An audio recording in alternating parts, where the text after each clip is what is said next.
২০১৩ সালের ৫ মে শাপলা চত্বরে হেফাজতে ইসলামের সমাবেশ ঘিরে ঢাকাসহ সারা দেশে ৫৮ জন নিহত ব্যক্তির পরিচয় শনাক্ত করেছে তদন্ত সংস্থা।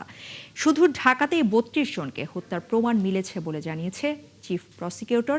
সে সাথে তিনি আরও জানিয়েছেন, তদন্তের ৯০% কাজ এরই মধ্যে শেষ হয়েছে, আর আগামী ৭ জুনের মধ্যেই তদন্ত প্রতিবেদন দাখিল করা হবে। মামলার প্রধান আসামি হতে যাচ্ছেন শেখ হাসিনা। বিস্তারিত জানাচ্ছেন মাইনুল মারুফ।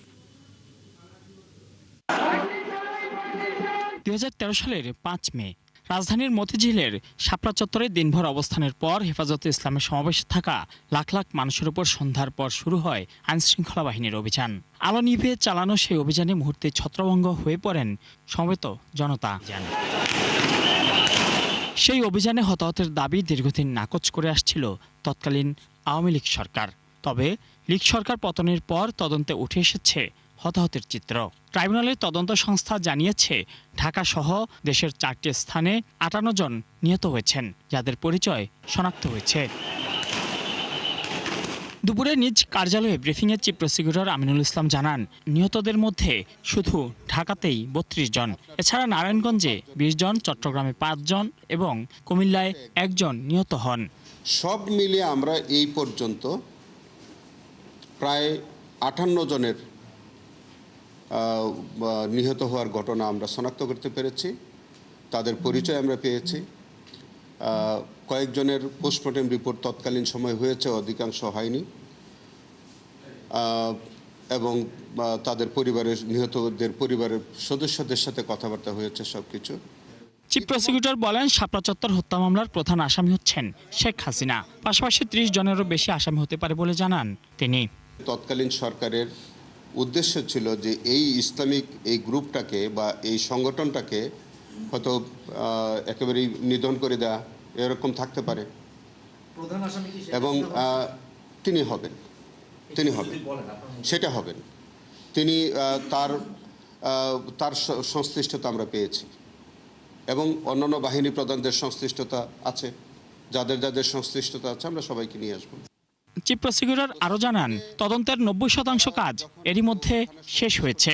৭ জুনের মধ্যে ট্রাইব্যুনালের প্রতিবেদন দাখিল করা হবে। তখন কিন্তু তারা একটা মাইনুল মারুফ, ৭১, ঢাকা। এদিকে শাপলা চত্বরে হত্যাকাণ্ডের ঘটনায় বিচারের অপেক্ষায় দিন পার করছে স্বজন হারানো পরিবারগুলো। তাদের চাওয়া, সেদিনের সেই ঘটনায় জড়িত প্রত্যেকেই যেন বিচারের মুখোমুখি হয়। ওই ঘটনায় আহত এবং হাত পা হারানো ভুক্তভোগীরা বলছেন, সেদিনের নির্মম ঘটনার কথা মুখ ফুটে বলতেও একটা অলিখিত বাধা ছিল হাসিনা সরকারের সময়।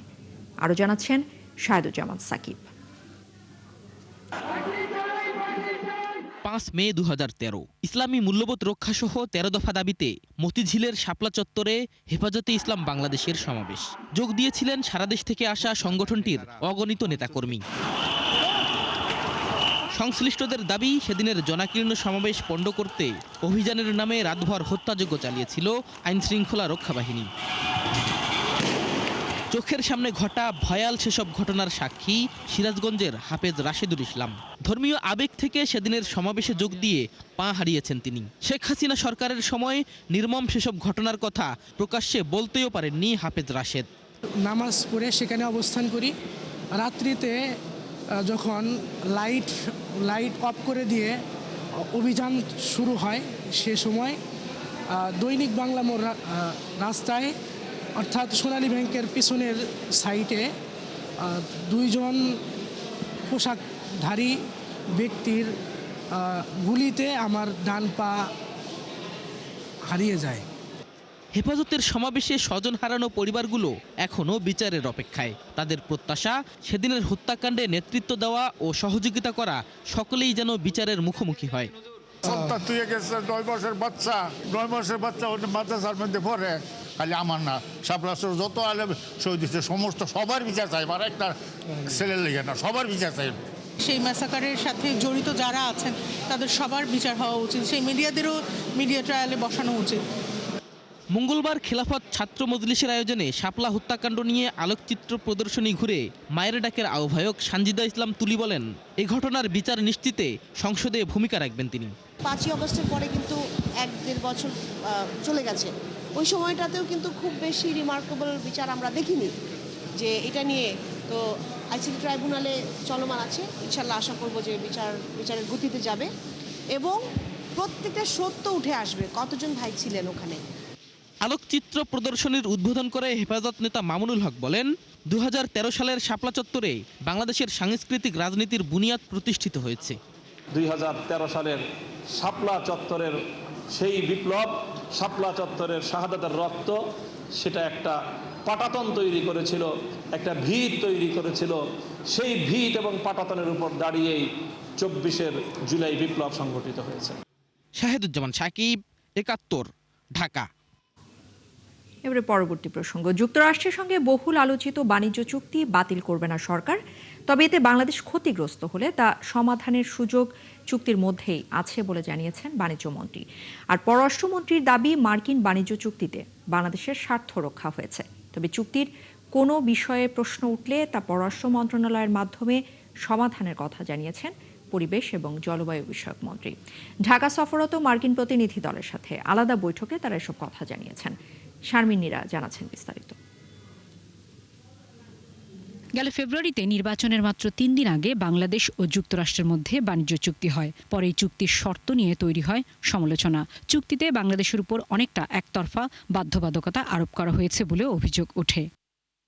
চুক্তিটি পর্যালোচনায় ঢাকায় আসা যুক্তরাষ্ট্রের assistant trade representative for South and Central Asia Brendan লিঞ্জের নেতৃত্বে প্রতিনিধি দলের সঙ্গে বৈঠক করেন বাণিজ্যমন্ত্রী খন্দকার আব্দুল মুক্তাদির। পরে সাংবাদিকদের সাথে কথা বলেন মন্ত্রী।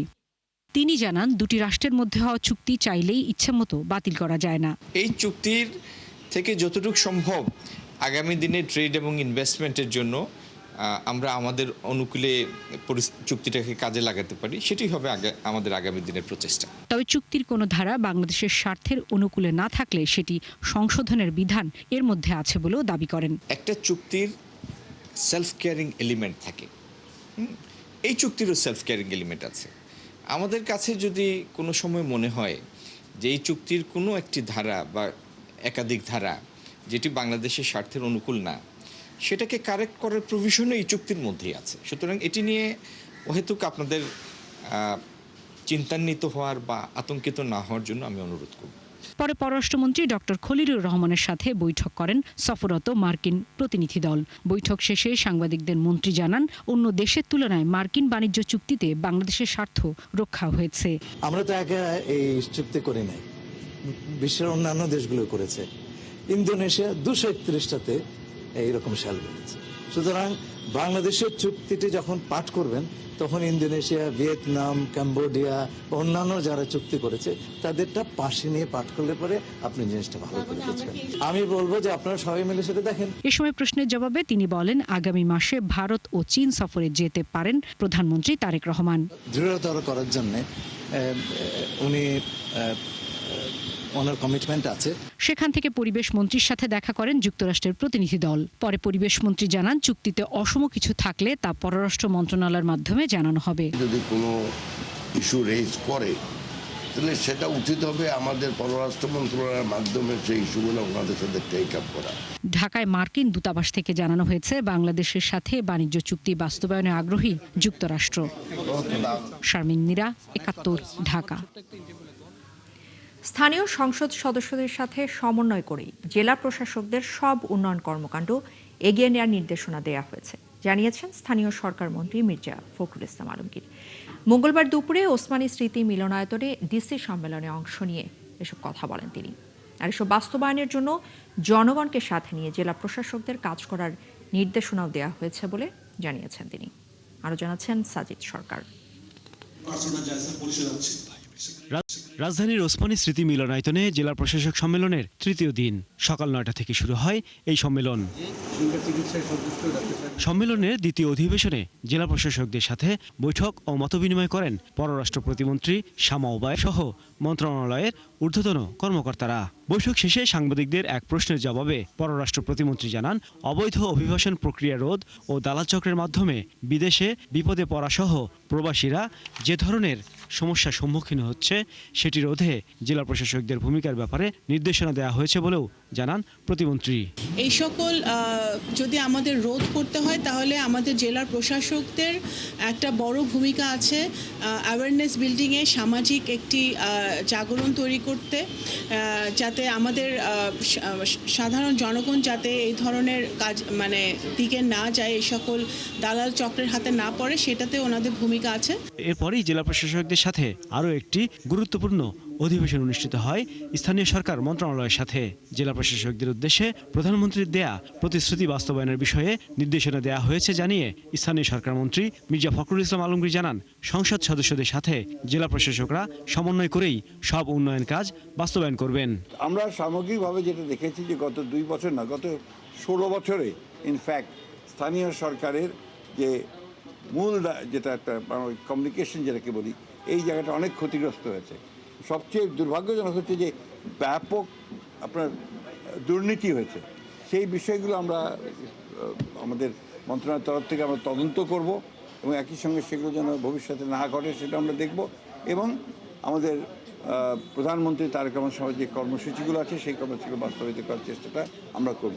আগামী 1 বছরের মধ্যে স্থানীয় সরকার নির্বাচন আয়োজনের লক্ষ্যে সব কার্যক্রম চলছে বলেও জানান মির্জা ফখরুল ইসলাম আলমগীর। স্থানীয় সরকারের সাজিদ সরকার, ৭১, ঢাকা। দেশের কোথাও লোডশেডিং নেই। গ্রামে পল্লী বিদ্যুতের লাইন সমস্যার কারণে কোথাও কোথাও লোডশেডিং হচ্ছে, এমন মন্তব্য করেছেন বিদ্যুৎ, জ্বালানি এবং খনিজ সম্পদ মন্ত্রী ইকবাল হাসান মাহমুদ টুকু। দুপুরে ডিসি সম্মেলনের অধিবেশন শেষে তিনি জানিয়েছেন, বিদ্যুৎ সাশ্রয়ে ডিসিদেরকে অফিসে ৫,০০০ মেগাওয়াট সোলার প্যানেল লাগানোর নির্দেশনা দেওয়া হয়েছে।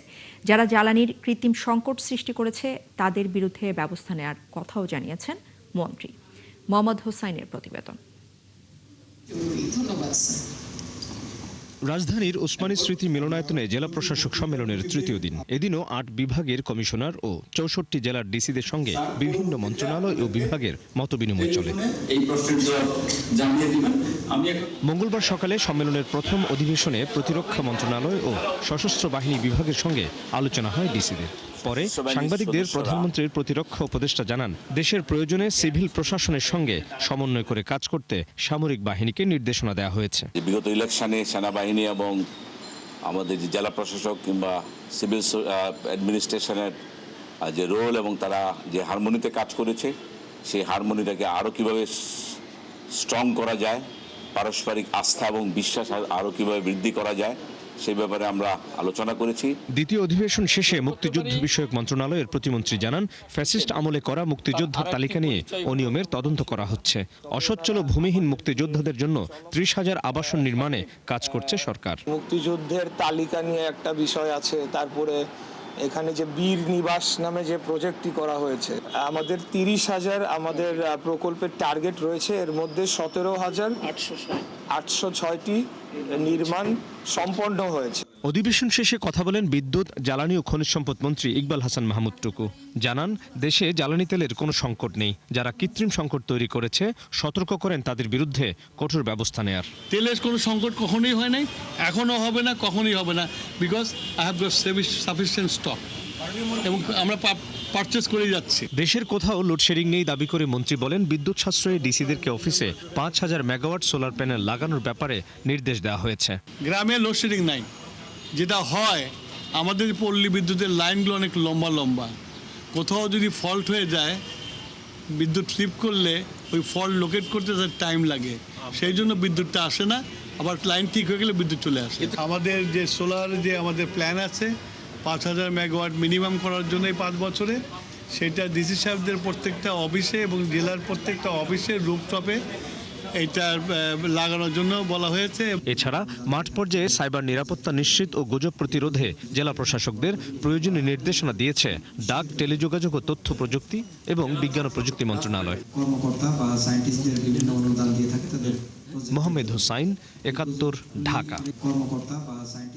পরবর্তী প্রসঙ্গ, সুনামগঞ্জে সাম্প্রতিক দুর্যোগে ক্ষতিগ্রস্ত কৃষক এবং সাধারণ মানুষের পাশে দাঁড়াতে মাঠে নেমেছে সরকারের উচ্চ পর্যায়ের একটি প্রতিনিধি দল।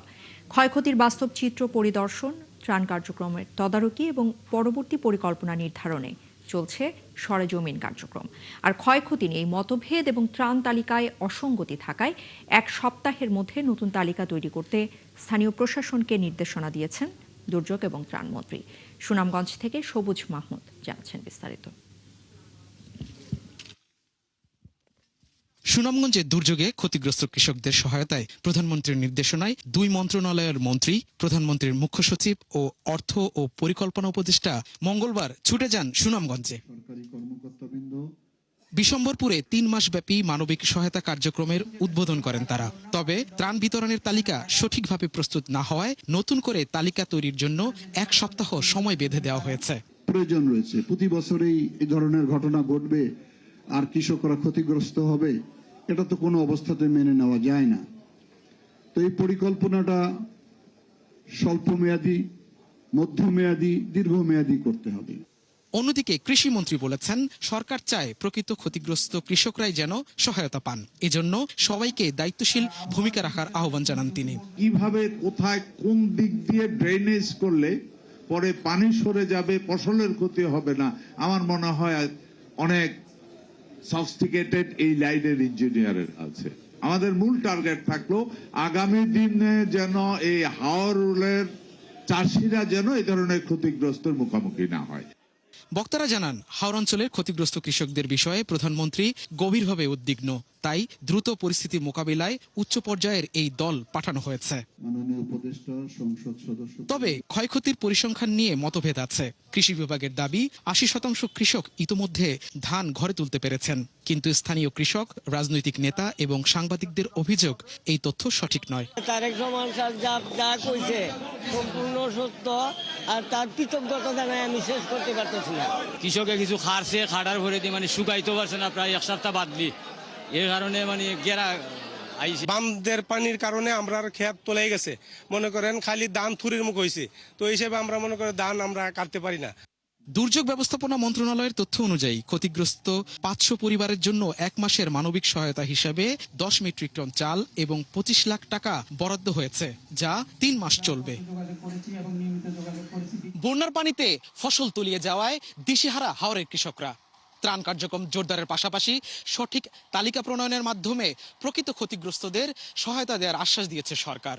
এখন দেখার বিষয় বাস্তবে তা কতটুকু ফলপ্রসূ হয়। সবুজ মাহমুদ, 71, সুনামগঞ্জ। হামের সাথে অন্য ভাইরাসে আক্রান্ত হচ্ছেন শিশুরা। শ্যামলীতে বাংলাদেশ শিশু হাসপাতালে অনেক শিশুর নমুনা পরীক্ষা করে এমন তথ্য মিলেছে। ফলে আশঙ্কাজনক অবস্থায় এখন শিশুরা হাসপাতালে আসছে বলে 71 টেলিভিশনকে জানিয়েছেন হাসপাতালটির পরিচালক।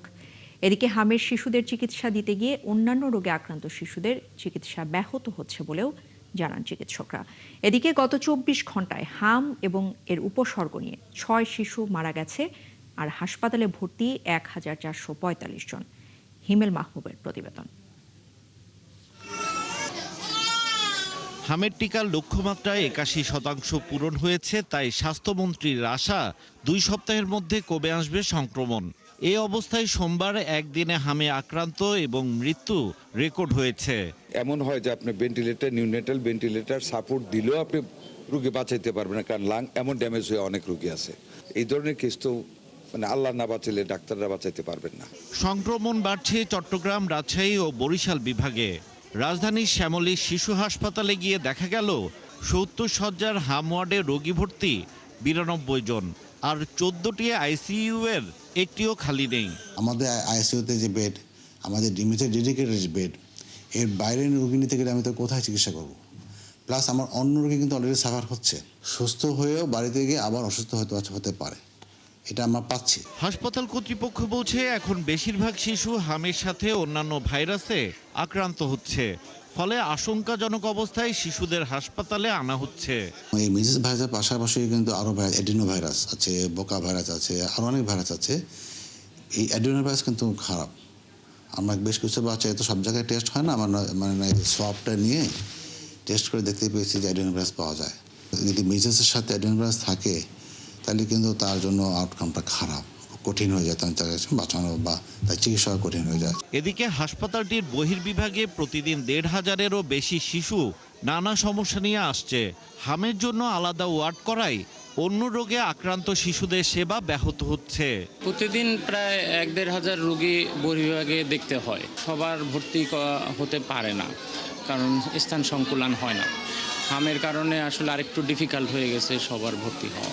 শিশুদের প্রতি অভিভাবকদের এখন আরও যত্নবান হওয়ার তাগিদ চিকিৎসকদের। হিমেল মাহবুব, ৭১, ঢাকা। পশ্চিমবঙ্গে দীর্ঘ 15 বছরের শাসনের পর বড় ধাক্কা খেল মমতার তৃণমূল কংগ্রেস। বিজেপির প্রার্থীদের নির্বাচনী ঝড়ে টিকতে পারেননি বিদায়ী শাসক দল তৃণমূল কংগ্রেসের অনেক হেভিওয়েট প্রার্থী।